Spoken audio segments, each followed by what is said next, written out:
Le Frexit dès 2017. Je viens de Dijon, je suis venue avec mes propres moyens et écoutez, il était indispensable que je vienne soutenir monsieur François Asselineau. Je le connais maintenant depuis 1 an. Je suis une abstentionniste récidiviste, je me qualifie comme ceci. Et depuis que je connais monsieur Asselineau, c'est vraiment un élan du cœur, c'est vraiment profond, c'est vraiment du cœur. Donc je suis là pour le soutenir, je me le devais absolument. Ça ne pouvait pas en être autrement. Jusqu'à présent, j'ai toujours voté pour le moins pire. Maintenant, je pense que je vais voter vraiment pour un vrai choix personnel. Oui, c'est mon premier meeting politique.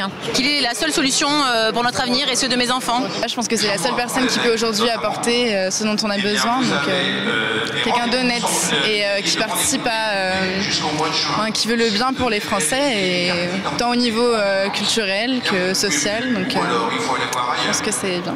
Bonjour, est-ce que c'est votre premier meeting politique? Oui. C'est-à-dire que les conférences d'Asselineau, on les connaît déjà, on les a vues sur Internet, que quand on est derrière son ordinateur, on voit pas vraiment, on est tout seul en fait.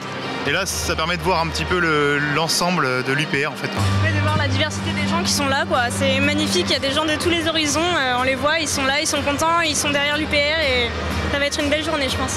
Eh bien, j'ai l'impression que les gens sont vraiment extrêmement heureux. Voilà, j'ai l'impression que tout le monde est joyeux, heureux de se retrouver, de se rendre compte que finalement on est assez nombreux, donc c'est assez surprenant.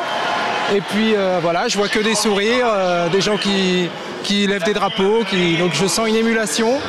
Pour moi, c'est simplement le fait de vouloir lutter pour la démocratie. En fait, nous, notre objectif, c'est ça. C'est pas forcément de vouloir imposer des idées aux autres. C'est simplement de vouloir dire il faut que les Français aient le choix. La France n'a plus de gouvernement. Et ça, c'est grave. Vraiment, je suis très émue d'être ici.